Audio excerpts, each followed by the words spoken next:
नमस्ते तप्तकाञ्चन गौराङ्गी राजवृन्दवनेश्वरी वसुमानसुतं देवी तं नमामि हरिप्रिये वैष्णवकल्पतरुभ्यश्च कृपासिन्धुं त्वमेव च पतितानां पावनेभ्यो वैष्णवेभ्यो नमो नमः।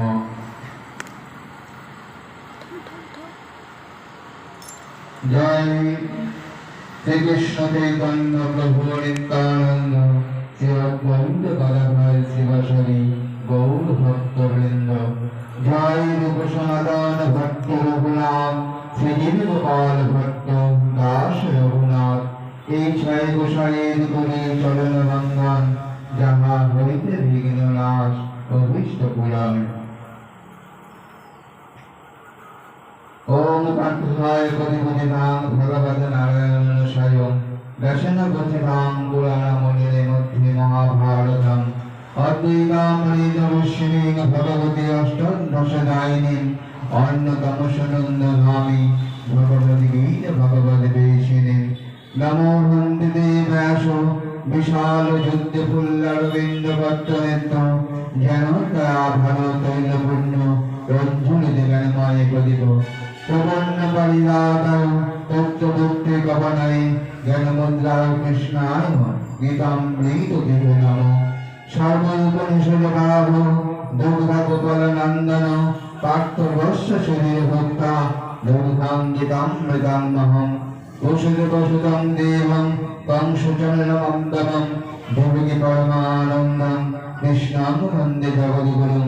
भीष्मदोनतथा जयद्रथजला गान्धीनतुफला शल्यग्रामवती दीपनिवहनी कर्णेन वरकुला अश्वत्थामविकर्ण घोरमकरदुर्योधनभक्तिनी भक्तेना फलकाण्डवै नलिनदिकैवर्तको केशव पालाशौर्यपदे शौर्यममलं गीतार्थगन्धत्कटं नानाधनककुशलं भुनिपदसम्भुधनपदितम् लोकसज्जन सत् पदो भयो एकिव मानवमुदा भुवार्णभारतपङ्कजं करुमलप्रदर्शिनो श्रेयसे मुखं कौटिकाचारं पङ्गुलङ्गयेतिगिरिं जत्कृपा तमं वन्दे परमानन्दमाधवं जं ब्रह्मरुद्रमरुत्तपन्निदित्तौ सबो वेदौ साङ्गोपनिषो वेदान्तिजं शर्मा ध्यानवस्थितभगवे मनसा पश्यन्ति यां योगिना दर्शन्तं नाभिदु सुरसुरगणा देवाय तस्मै नमः। नारायणं नमस्कृतं नरं चैव नरोत्तमं देवीं सरस्वतीं व्यासो ततो जयो मुदिराय।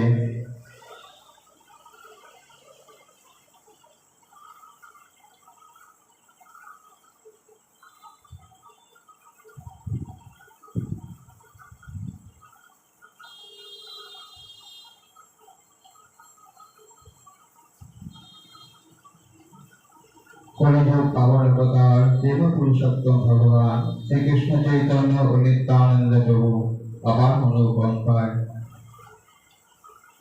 प्रति द्वादशी ব্রতের একাদশী ব্রতের পর আমাদের ভক্ত শিবির অঙ্গনে ভগবতী উপাসনার অনুষ্ঠান হয়ে থাকে। এই শুভ সন্ধ্যাক্ষণে বিষ্ণুপাদরত নিষ্ঠাত জীবাত পণ্ডিত মধ্যর্ণ 108 শ্রী গুরুদেবের শ্রী চরণে কোটি কোটি দর্শক ধন্যবাদ প্রণাম। গতকাল আমরা শ্রী বামন দ্বাদশী ব্রত পালন করেছি। বলি ও বামন দেবের কাহিনী আমরা জানি। কশ্যপের ঔরসে অদিতির গর্ভে দেবগণের কনিষ্ঠ বামন রূপী শ্রী ভগবান আবির্ভূত হয়েছিলেন। কশ্যপের ঔরসে অদিতির গর্ভে আমাদের ভগবান শ্রী বামন রূপী অবতীর্ণ হয়েছিলেন। এই বলি রাজা দানবের বলি ভগবান বলি রাজার প্রচন্ড দৌরাত্ম স্বর্গ দেবতাদের থাকতে দিচ্ছেন না, অনিষ্ট করছেন সেই বলিরাজ।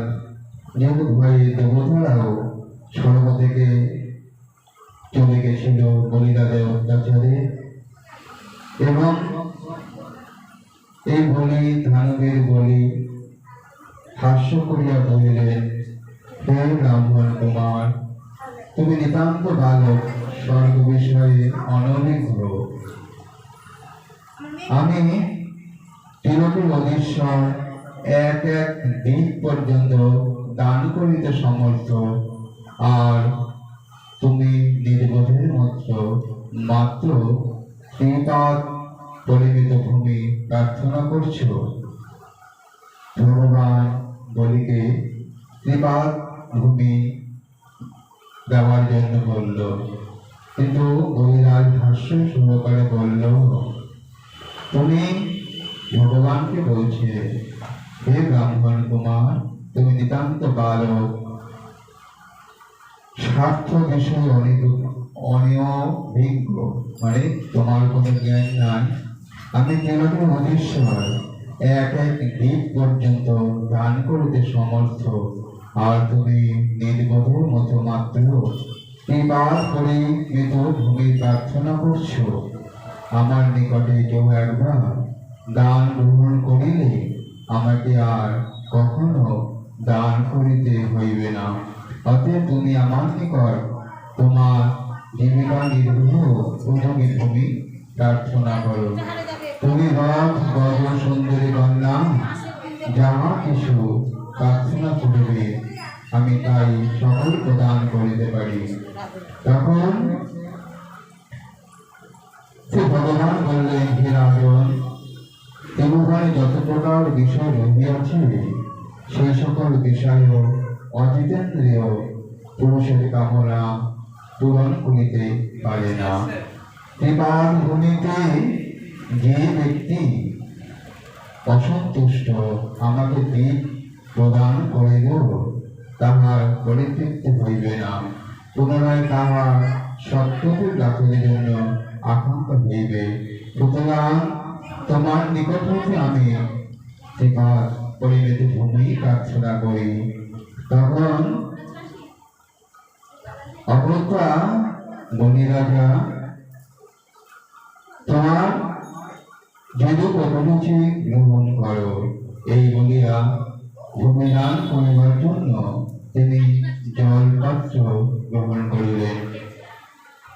তখন ভগবান যখন বলিরাজার দর্প চূর্ণ হল, তখন ভগবান শ্রীপাদ ভূমি স্বর্গমর্ত পাতাল এই দুই পদ দিয়েই তিনি সমস্ত ভগবানের কাছে নিয়ে গেলেন, অর্থাৎ বলিরাজার দর্প চূর্ণ হল। অর্থাৎ সেই জন্য আমাদের কখনো অহংকার করতে নাই। অহংকারী পতনের মূল কারণ, যেমন বলিরাজার হয়েছিল, বলিরাজা অহংকার হয়েছিল, পতন হল।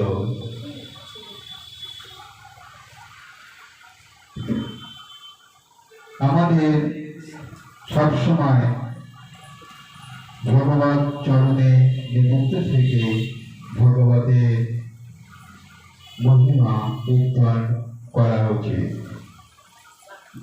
ভগবান বলছেন, কাম কৃষ্ণ আরাধনায় ক্রোধ ভক্ত দেশে জনে লোভ সাধু সঙ্গে হরিকথায়। আমাদের কামনাটাকে আমাদের যে শরীরে কাম ক্রোধ লোভ মোহ মাৎসর্য থাকবে, কিন্তু মহাজন বলছেন মনটাকে ঘুরিয়ে নিয়ে কামটা কৃষ্ণ আরাধনা নিযুক্ত করুন। ক্রোধ ভক্ত দেশে জনে, যেখানে ভগবানের শ্রী গুরুদেবের অপমান হচ্ছে, সেখানে ক্রোধ দেখান। আর লোভ সাধু সঙ্গে হরিকথায়, ভক্তদেরই লোভ বেশি থাকে। ভক্ত চাই ফুল তুলব, মালা কাটব, অগরু চন্দন মেশাব, দেব তোহার গালে। অর্থাৎ কৃষ্ণ ভক্তেরই লোক বেশি থাকে।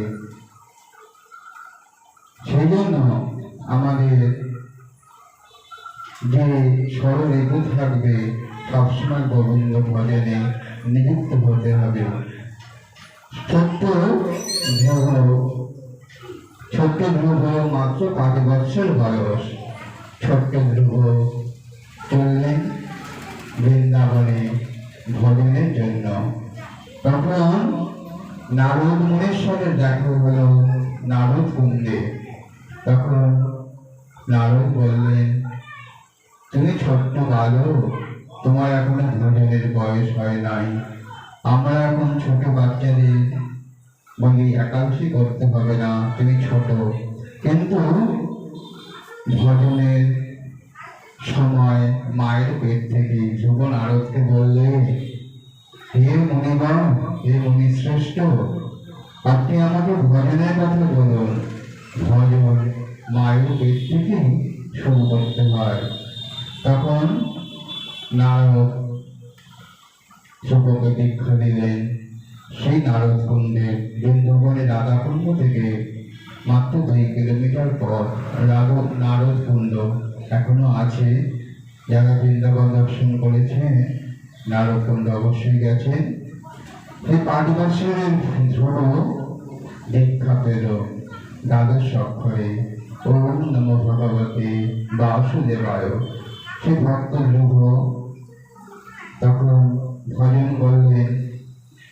মাত্র 5 মাস ভজন যদি আমরা সঠিকভাবে করি, ভগবান দর্শন দিতে দেরি করেন না।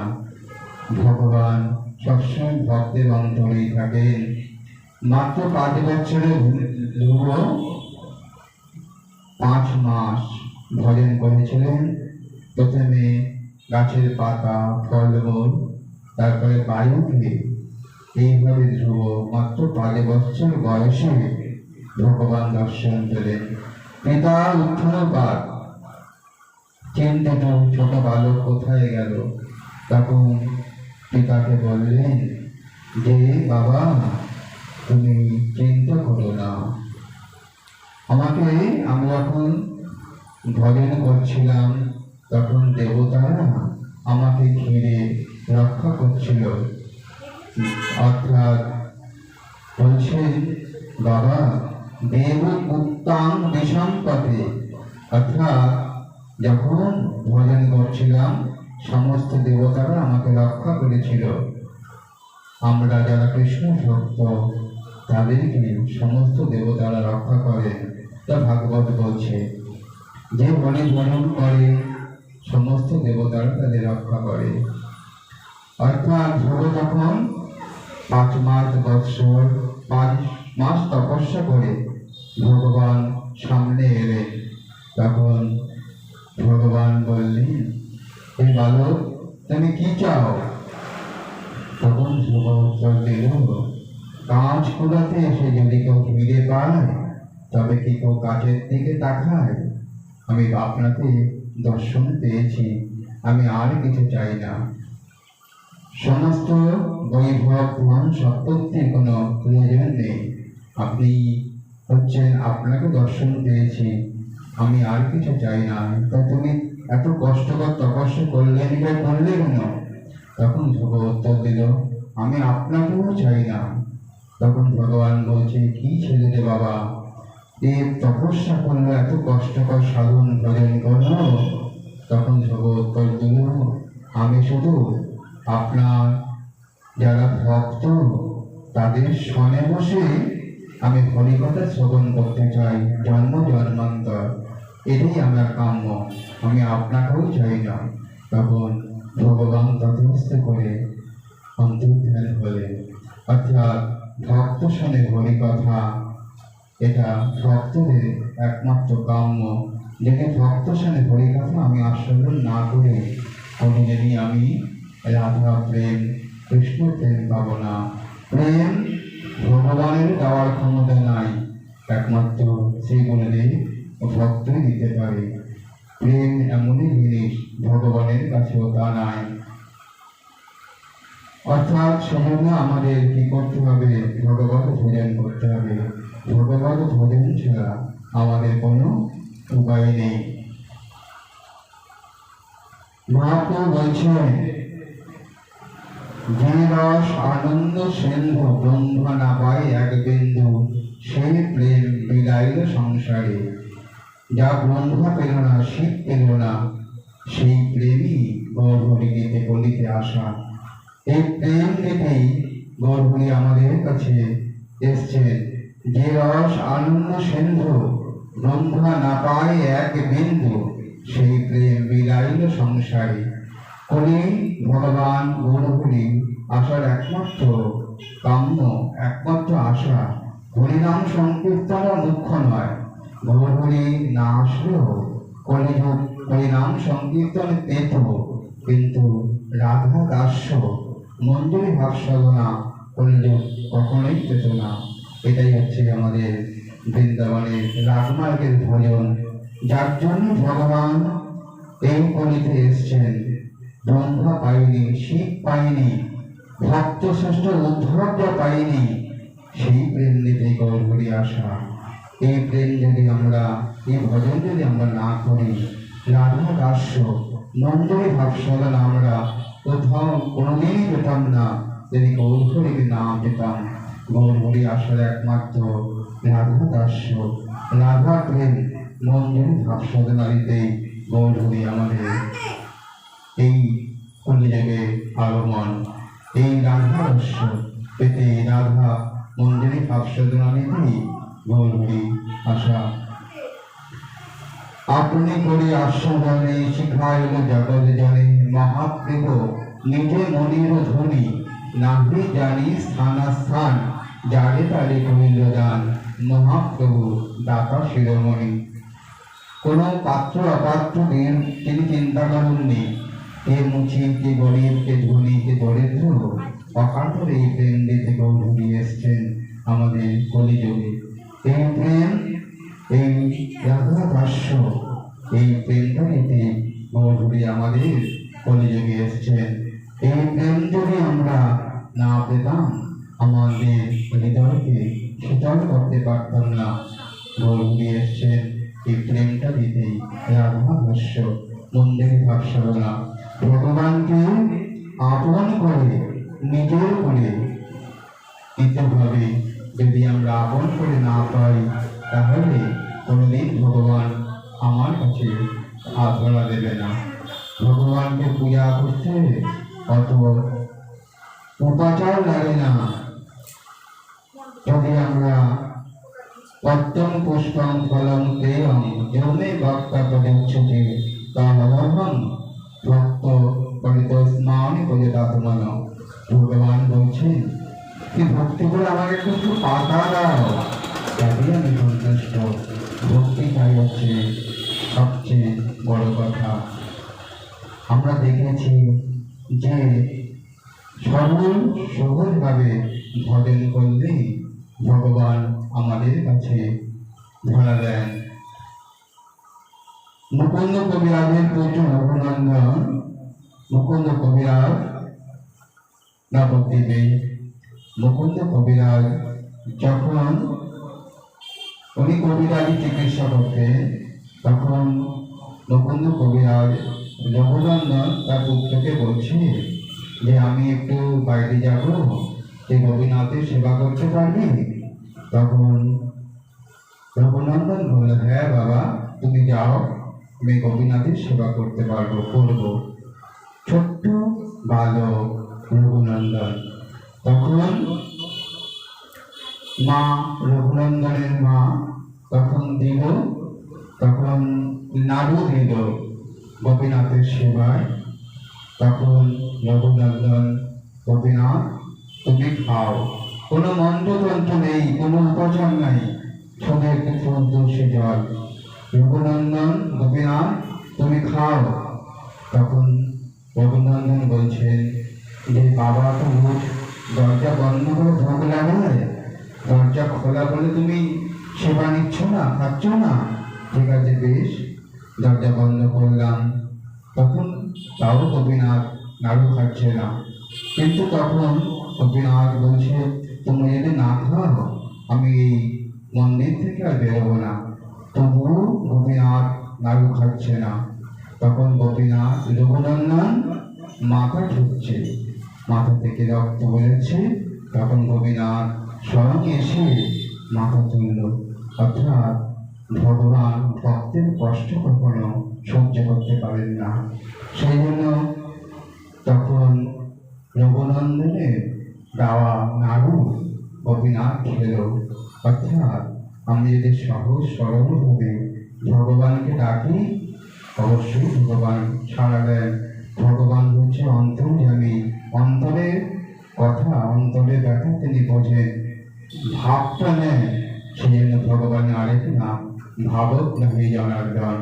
কোনো উপাচার নাই, কোনো এইটা লাগবে ওইটা লাগবে সেইটা লাগবে, সরল বিশ্বাসী মনে আমি ভগবানকে ডাকি, তবেই ভগবান সাড়া দেন, গ্রহণ করেন। ভাবটাই হচ্ছে আসল। আমি যতই মন্দির ঘন্টা নাচাই, আমি যদি মনে আমার ভক্তি না থাকে, ভগবান আছেন, ছিলেন, থাকবেন। সেই জন্যই এইভাবেই যদি ভগবানকে আমি সেবা দিই, তবে ভগবান নিশ্চয় সেবা গ্রহণ করেন। সেই জন্য সব জায়গায় আমরা সেবা নেই না, এই কারণেই ঠিকভাবে নিবেদন হয় না বলেই। অর্থাৎ তখন গোপীনাথ নাড়ু খেল। তখন দ্বিতীয় দিন মা বলছে, কে রে, এতগুলো নাড়ু দিলাম, কি করলে তুই? তখন রঘুনন্দনের মা ভাবল, ছেলেই বুঝি নাড়ুগুলো খেয়ে নিয়েছে। তখন তৃতীয় দিন একইভাবে কবিরাজ মুকুন্দ কবিরাজ বাড়ি ফিরল। তখন বলল যে ছেলে কালকে ভোগ লাগিয়েছিল, একটাও নাড়ু থালায় ছিল না। তখন বাবাকে তো প্রসাদ দিতে হবে, প্রসাদ তো সেদিন দিল না। পরের দিন আবার ভোগ লাগালো। তখন মুকুন্দ কবিরাজ দরজা থেকে আড়াল থেকে দেখছে, রঘুনন্দন গোপীনাথ নাড়ু খাও, এটাই মন্ত্র, গোপীনাথ নাড়ু খাও। রামকৃষ্ণদেব জীবন যেরকম ভোজন করছে, নে মা খা, এটাই আত্মবিশ্বাসে সরলভাবে যদি আমি ভগবানকে ডাকি, ভগবান শক্তি আছে এটা বোঝা যায়। ভক্ত ঠিকই ভগবানের নিকটে যে আছে, ভক্ত বোঝা যায়। তখন মুকুন্দ কবিরাজ দরজা পেছন থেকে দেখছে আমার ছেলে কি করে। তখন মুকুন্দ কবিরাজ দেখছে ছেলে বলছে, গোপীনাথ খাও খাও। তখন গোপীনাথ খাচ্ছে এবং জোর করে মুকুন্দ কবিরাজ দরজাটা খুলল। তখন বাবা দেখতে পেল না যে গোপীনাথ নাড়ু খাচ্ছে, নাড়ু। সেই গোপীনাথ আবার সেই আগের মূর্তি ধারণ করল, কিন্তু একটা নাড়ুই ছিল। ওই একটা নাড়ু পাথর হয়ে গেল। এখনো ওই অবস্থাতেই অর্ধেক নাড়ু পাথর হয়ে আছে শ্রীরাম নবদ্বীপে রঘুনাথের মন্দিরে। এইভাবে যদি আমরা সরলে বিশ্বাসে ভোজন করি, তাহলে আমি নিশ্চয়ই পাবো গোবিন্দকে। কোনো উপচার নয়, সত্য সরলভাবে ভগবানকে ভজন করতে হবে। নরোত্তম দাস ঠাকুর দেবভক্তি চন্ডিকার যিনি লিখেছেন দেবভক্তি চন্ডিকা গ্রন্থ, নরোত্তম দাস তার গুরুদেব ছিলেন লোকনাথ গোস্বামী। লোকনাথ গোস্বামী কোনো শিষ্য করেননি, উনি শিষ্য করেননি। এবং লোকনাথ গোস্বামীর আশ্রমে নরোত্তম দাস ঠাকুর গেলে, নরোত্তম ঠাকুর মশাই দেবমূর্তি চন্ডিকায় নরোত্তম দাস।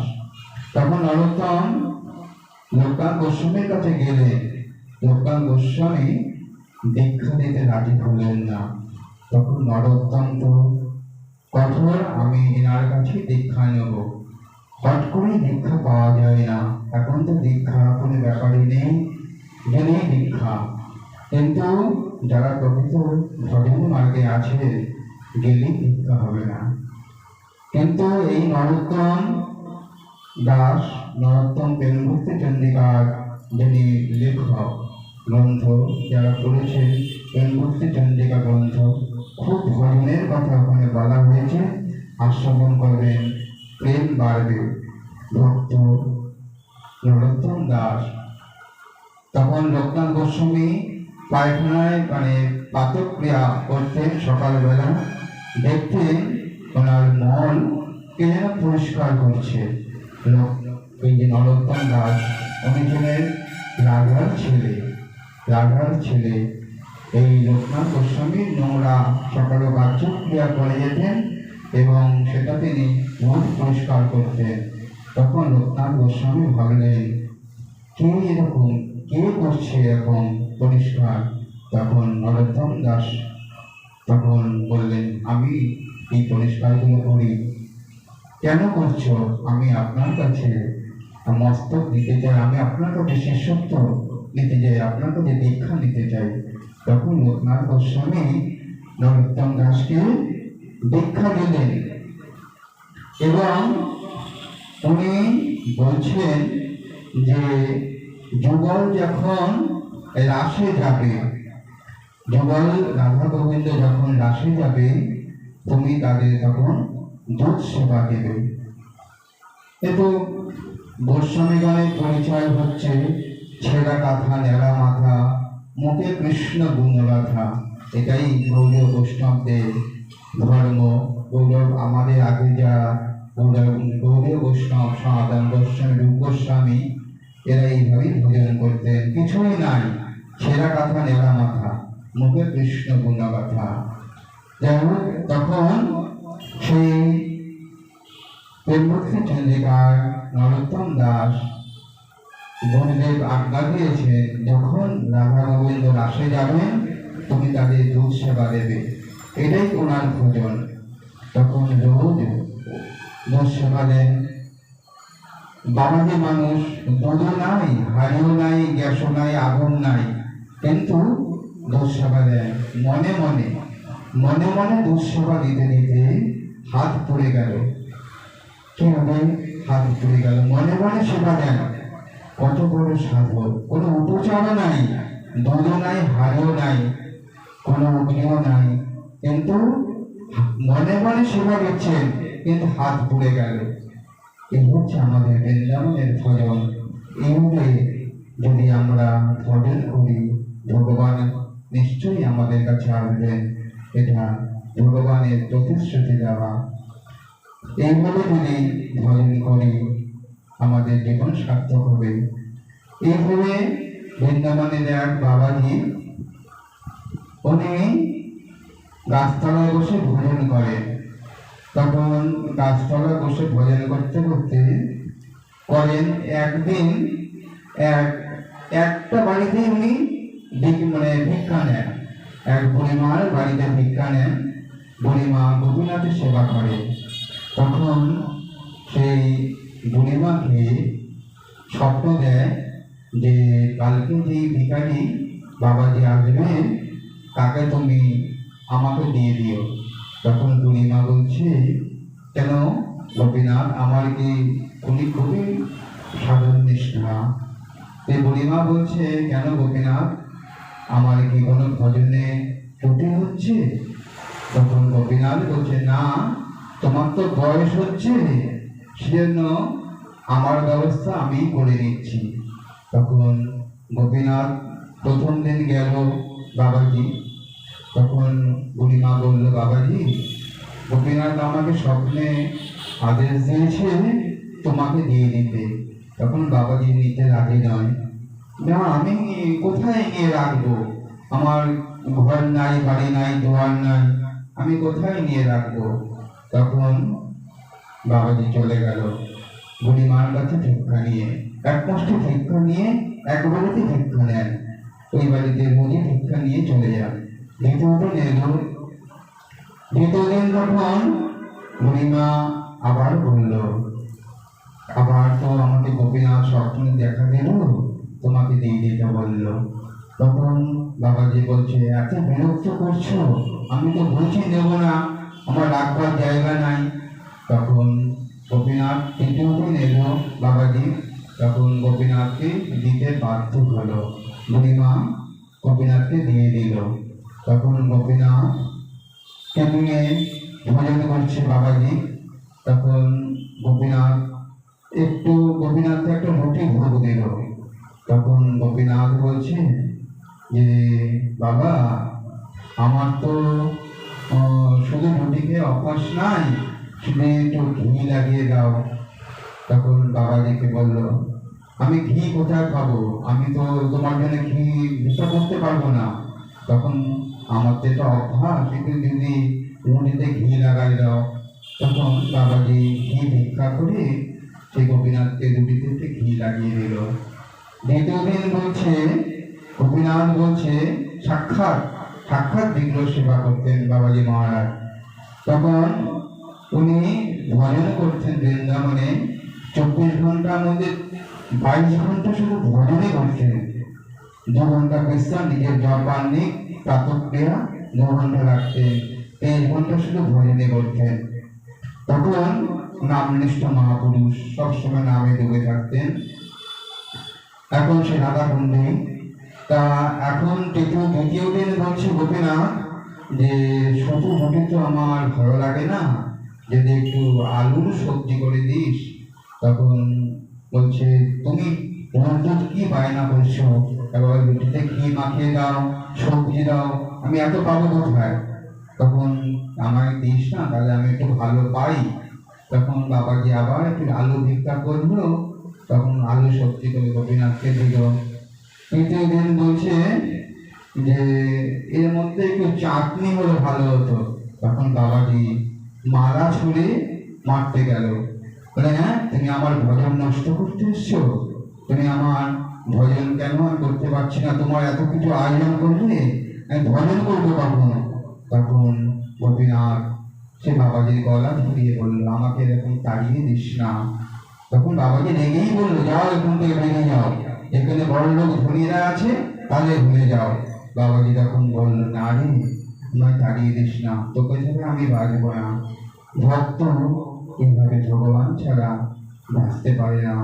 শরীর ভক্ত যখন মধু সঞ্চারিত হয়, ভ্রমণকে আমন্ত্রণ করতে হয় না, ভ্রমণ আপনি আসেন। আমার হৃদয়ে যখন গোবিন্দ আসবেন, আপনি আসবেন। গোবিন্দ সেটা ভক্ত হৃদয়ই গোবিন্দের বিশ্রাম। এইভাবেই আমাদের যদি সরলে বিশ্বাসে যারাই ভগবানকে পেয়েছে, ইতিহাস ঘাটলে দেখবো সহজ সরলতা ছাড়া আমরা ভগবানকে পাবো না। এই রাখবো, সেই রাখবে, এই নেই সেই নেই, কোনো কিছুর প্রয়োজন নেই। যদি আমি সরল বিশ্বাসে ভগবানকে রাখতে পারি, তবেই আমি পাবো। কবি বলছেন যে মন চল নিজ নিকেতনে, সংসারে বিদেশে বিদেশির বেশে, ধর্ম কেন অকারণে। মন তুমি নিজ নিকেতনে চলো, এটাই আমাদের একান্ত কর্তব্য। যদি আমরা মনটাকে গোবিন্দের চরণে না যুক্ত করতে পারি, আমাদের জন্মই বৃথা। এই সহজ সরলতাই হচ্ছে বৃন্দাবনের রাগমার্গের ভজন। এই ভজন যদি আমরা না করতে পারি, জীবন বৃথা। বোধ করি কলি ভগবানের আসা একমাত্র উদ্দেশ্যই রাধা ভাষ্য। আমাদেরা দিতে নারী ভজ প্রেম দিতে। গৌরী বলছে, আমি ছাড়া কেউ দিতে পারবে না ব্রজ প্রেম। সেই জন্য এই ব্রজ আঙ্গিকে, ব্রজ ধারণায় ভজন করাই মনুষ্য জীবনের একমাত্র কর্তব্য। যদি আমরা সরলতা না নিয়ে ভজন করি, কোনোদিনই আমি ভগবানকে পাবো না। এই যে সনাতন গোস্বামী, রূপ গোস্বামী, এই 6 মহাপুরুষ, সনাতন গোস্বামী ভজন করতেন, 2 বার গিরিরাজ পরিক্রমা দেন। এখনো বর্ধমানে চৈতন্য বাবা, অনেক মহাপুরুষ, অনেক মহাত্মা, কেউ 2 বার, কেউ 3 বার গিরিরাজ পরিক্রমা দিচ্ছে। এখনো চৈতন্য বাবা 2 বার গিরিরাজ পরিক্রমা দেয়। 23 কিলোমিটার একবার করতে 46 কিলোমিটার 2 বার গিরিরাজ পরিক্রমা দেন। পায়ে হাঁটতে পারছেন না, পায়ের মধ্যে ন্যাকড়া বেঁধে, কোনো কিছু বেঁধে ফেলে আবার গিরিরাজে যাচ্ছেন। এই যে প্রেম, এই প্রেম যারা একবার পেয়ে গেছে তারা হিসাবে সংসার বাসনা তাদের আর থাকে না, সংসারে সব ভুল হয়ে যাবে, সংসারে তার মন থাকে না। এই ভাবে যদি আমরা ঘটনা করি তবে আমরা পাবো। এই যে সনাতন গোস্বামী বাদ শুধুমাত্র একটা বাড়িতে আটা ভুট্টা করতেন। এই সনাতন গোস্বামী ওই আটাটাই কোনো রকমে যমুনার জলে মেখে ওই কাঁচাই পেতেন। এইভাবে আমাদের গোস্বামীগণ ভজন করতেন। রূপের ভজন যেন পাষাণের রেখা, এদের ভজন অতি কঠিন, অনেক সরল, অনেক সহজভাবে ওরা ভজন করতেন। ভজন না করলে জীবনটাই বৃথা। এক মার্মিক লীলা, সুদাম সখা, তখন গোবিন্দ সখাদের নিয়ে খেলছে। হঠাৎ সুদাম সখা উঠে পড়ল যে উঠে পড়লে কেন? না, আমি বিয়ে করতে যাব। সুদাম সখার স্ত্রী হচ্ছেন মাধবী দেবী। তখন সুদাম সখা বিয়ে করতে যাবে। আমাদের ছোট্ট কানাই গোপাল বালক, ছোট্ট বালক, বিয়ে কি জিনিস বোঝে না। তখন সুদাম সখা বিয়ে করতে যাবে। কানাই বলছে, দেখ বিয়ে তো করতে যাবি, কিন্তু বউকে আমাকে দেখিয়ে নিস। তখন শ্রীরাম বলছে, তোকে দেখাবো না তো কাকে দেখাবো? তখন সুদাম সখা বিয়ে করতে গেল এবং মাধবী দেবীর মা বলে দিল যে ওইখানে কিন্তু কানাই বলে একটা ছেলে আছে, তার সাথে কিন্তু কথা বলবি না, আর মুখের দিকেও কখনোই তাকাবি না। যদি মুখের দিকে তাকাস তাহলে তো সংসার ধর্ম হয়ে যাবে, সংসার ধর্ম আর তো হবে না। সত্যি যদি আমরা গোবিন্দ ভজন করি অঙ্কে আমরা ভোগ ধরব, সংসারে জিরে আনতে বললে হলুদ দিয়ে আসবো, এটাই হয়। যদি আমরা গোবিন্দ ভজনে গোবিন্দ প্রেমে মেতে থাকি। তখন সুদাম সখা বউ নিয়ে আসছে। মা বলে দিয়েছে গোপালকে, গোবিন্দকে কখনো মুখ দেখাবে না, গোবিন্দকে মুখ দেখালে সংসার ধর্মাত্ম হবে না। আমাদের একমাত্র কর্তব্য, জীবনের উদ্দেশ্য হলো সংসার ধর্ম নয়। সংসার ধর্ম করো কিন্তু মনটা থাকবে গোবিন্দের চরণে, তবে জীবনের সার্থক। তখন মাধবী দেবীকে নিয়ে আসছে।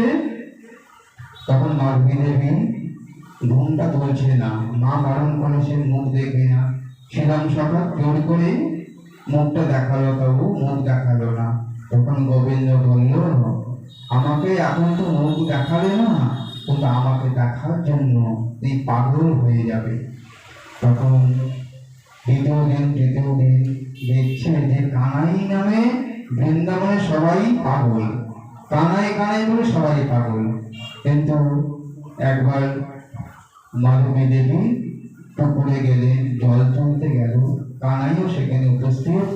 তখন একবার দর্শন হলো, ওই তার কৃষ্ণ প্রেম পেয়ে গেল, কৃষ্ণ প্রেম মাতোয়ারা হয়ে গেল। তখন মাধবী দেবী বলল, কানাই বলল, তুমি এখন আমাকে এই যুগে আর পাবে না, কবে যুগে তুমি পাবে। তখন এই মাধবী দেবী হলো মীরাবাই। এই মীরাবাই হলো মাধবী দেবী পরবর্তীকালে। সে গিরিধরে ভোজন করছে, গিরিধরে ভোজন ছাড়া দিনে কিছু জানে না। এই মীরাবাইয়ের বান্ধবী বিবাহ করল, মাকে বলল, মা আমার বর কোথায়? তখন মা বলল, গিরিধরীকে দেখিয়ে বলছে এটাই তো বর। তখন পরের দিন রাত্রিবেলা ছোট্ট মীরা তখন কপালে সিঁদুর ঠিক করে গিরিধারের পাশে বসে আছে। তখন মা বলছে, তুই কি করিস সেটা? মা, তুমি তো বললে এই আমার বর। এই মীরা কখনো কোনো পুরুষের দিকে তাকায়নি, গিরিধারীকে নিয়ে তার জীবন কেটে গেছে। এইভাবে যদি আমরা ভজন করি তবে আমরা পাবো। এইভাবে এই প্রেম দিতে আমাদের রোজ বলি এসছেন, বিলাস আনন্দ সিন্ধু ব্রহ্মা নাভাই এক বিন্দু, সেই রস বিলাইল সংসারে।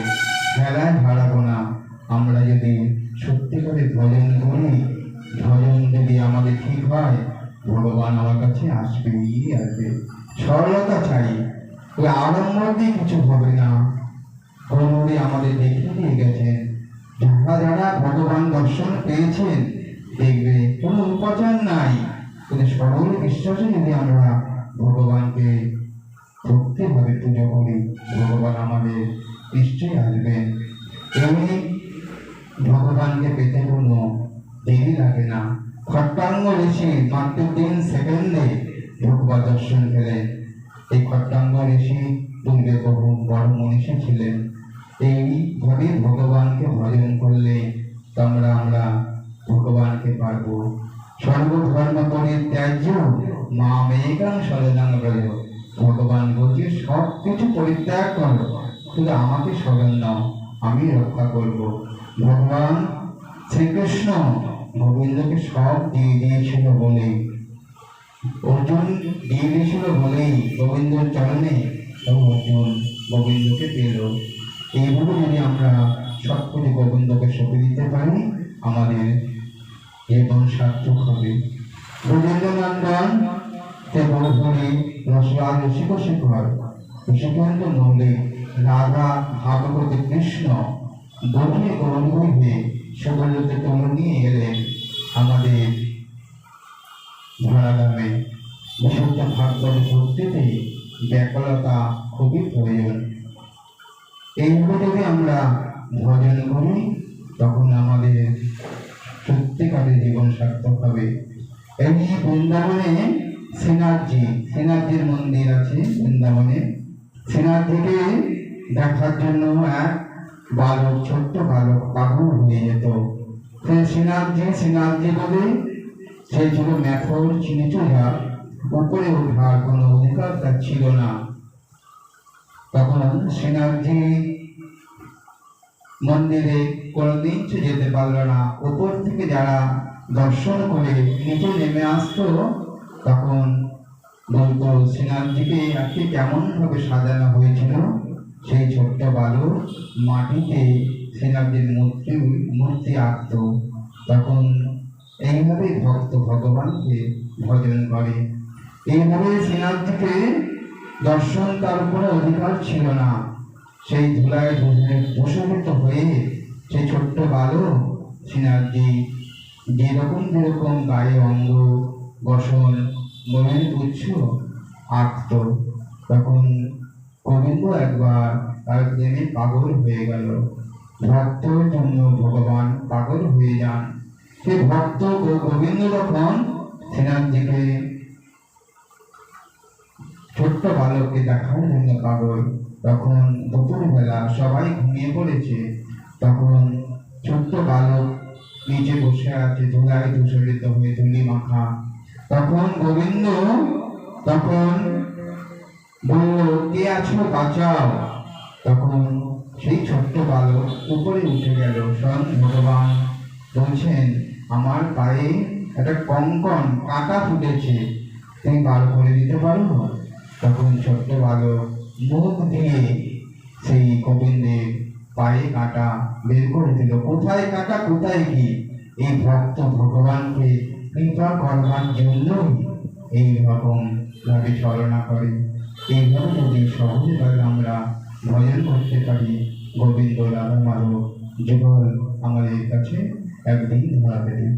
শ্রী ভগবান বাচ গীতামে হৃদয়ং পার্থ গীতামে সর্বমোত্তমম গীতামে জ্ঞানমুত্তমং গীতামে জ্ঞানমব্যয়ং গীতামে চোত্তমং স্থানম গীতামে পরম পদম গীতামে পরম বুদ্ধং গীতামে পরমং গৃহম গীতা জ্ঞানং সমাসিত্তং তিলগী পলয়ামহম গীতামে পরম বিদ্যা ব্রহ্ম রূপণ সংসার অর্ধমাত্র ভরা নিত্য অনির্বাচ্য পদাদেমিকা গীতা নামানি বক্ষানি বুঝানি শ্রীন পাণ্ডব কীর্তনা সর্ব পাপানি বিলয়ন্তি তৎক্ষণাৎ গঙ্গা গীতা চ সাবিত্রী শীত সত্য পতিব্রতা ব্রহ্মাবলী ব্রহ্মবিদ্যা নিঃসন্দ মুক্তি গেহিনী অর্ধমাত্রা চিদানন্দনা নবন্নিভন্তি নাশিনী বেদোতি পরনন্দা তথার্থ জ্ঞানমঞ্জরি ইত্যুক্তানি জপ নিত্যং নরো নিশ্চল মানসো জ্ঞান সিদ্ধিং রবে নিত্যং তথান্তি পরমং পদম হরে কৃষ্ণ কৃষ্ণ কৃষ্ণ হরে হরে হরে রাম রাম রাম হরে হরে জয় নিতাই গৌর হরি বল।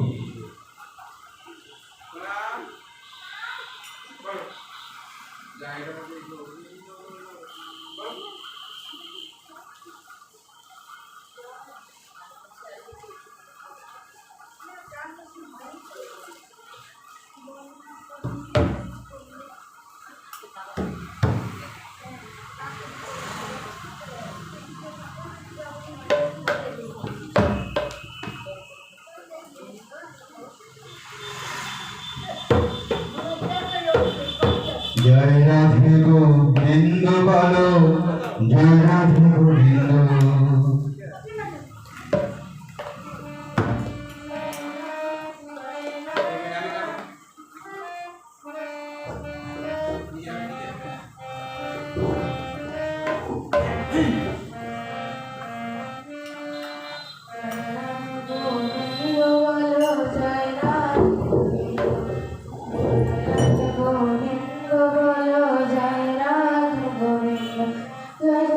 শ্যাম সুন্দর বৃন্দাবন চন্দ্র মদন মোহন জয় রাধে গোবিন্দ বলো, জয় রাধে গোবিন্দ বলো, রাধে গোবিন্দ।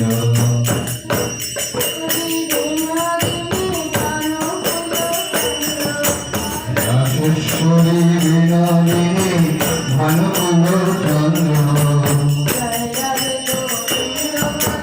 জয় রাধে গোবিন্দ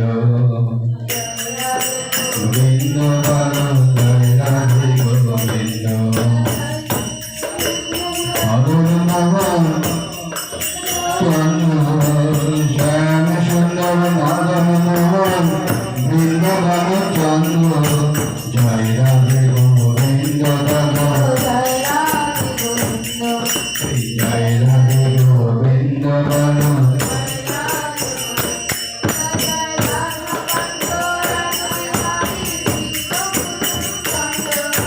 রাধা কান্ত রাধ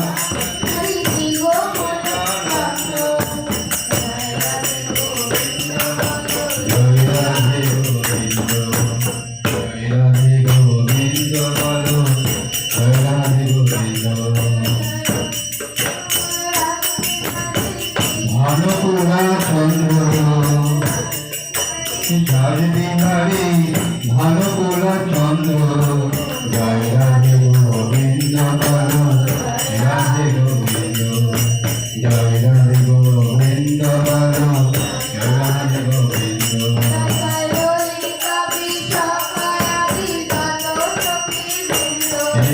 ললিতা বিশাখা রাশি যত বৃন্দ জয় রাধে গোবিন্দ বলো, রাধে গোবিন্দ। জয় রাধে গোবিন্দ বলো, জয় রাধে গোবিন্দ।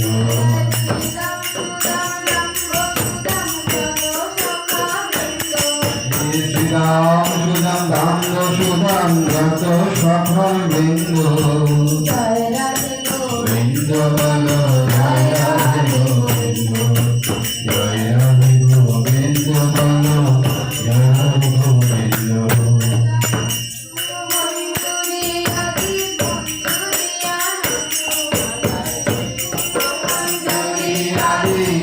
মধুরিয়া রঙ্গ জয় রাধে গোবিন্দ বলো, জয় রাধে গোবিন্দ।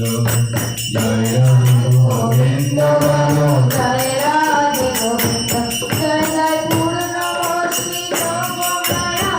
আরবিয়া বৃন্দ মাকে যোগ মায়া আরবিয়া বৃন্দ জয় রাধে গোবিন্দ বলো, জয় রাধে গোবিন্দ।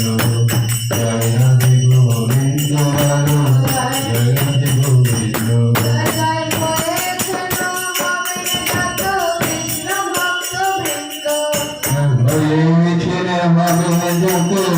কৃষ্ণ ভক্ত বৃন্দ জয় রাধে গোবিন্দ বলো, জয় রাধে গোবিন্দ।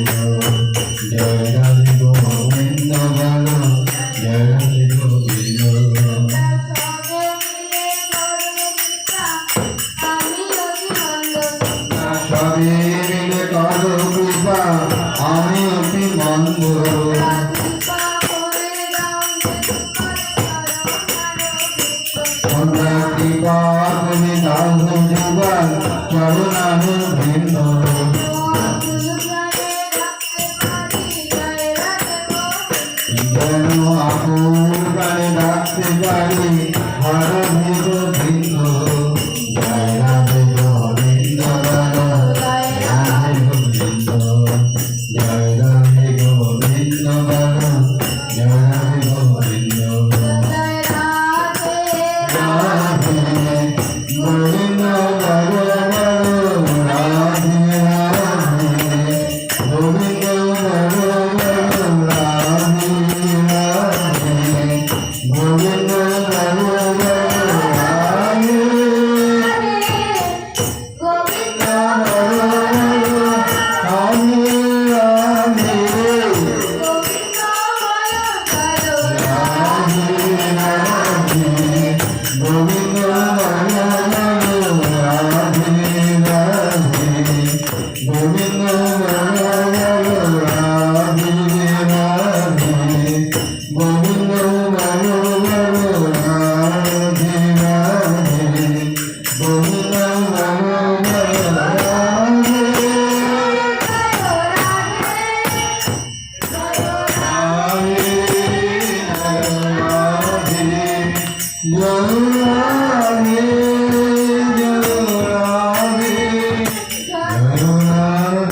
মহাপ্রভুর মুখের বল হরি বল হরি বল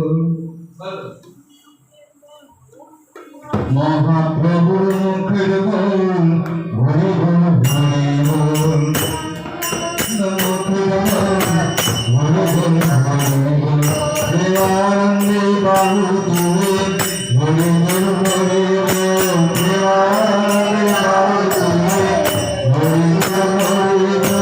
দেবানন্দে বাহু তুলে হরি বল হরি বল দেবানন্দে বাহু তুলে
হরি বল হরি বল মহাপ্রভুর মুখে বল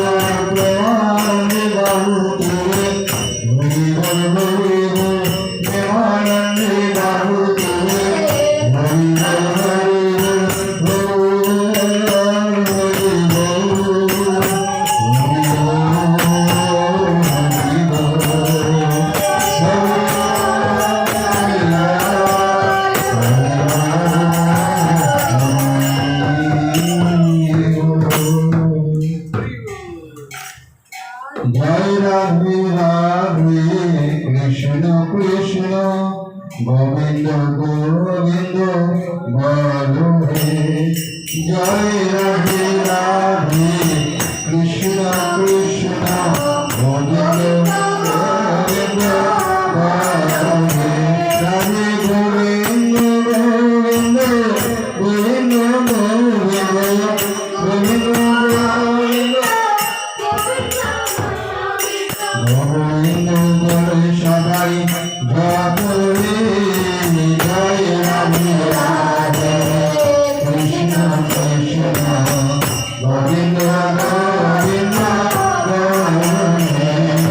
জয় রাধে রাধে কৃষ্ণ কৃষ্ণ গোবিন্দ গোবিন্দ গোবিন্দ গোবিন্দ গোবিন্দ গোবিন্দ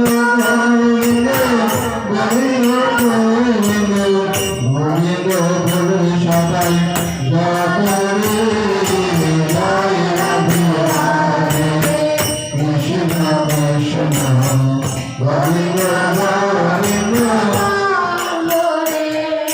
জয় রাধে রাধে কৃষ্ণ কৃষ্ণ গোবিন্দ গোবিন্দ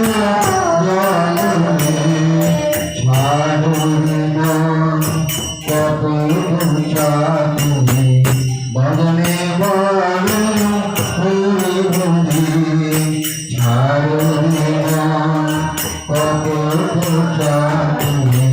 বদনে বলো হরি হরি হরি নাম পরম ব্রহ্ম জীবনে মূল হলো হরি নাম পরম ব্রহ্ম জীবনে মূল হলো অরুণ ভুবন ছাড়ো জয় রাধে রাধে কৃষ্ণ কৃষ্ণ গোবিন্দ গোবিন্দ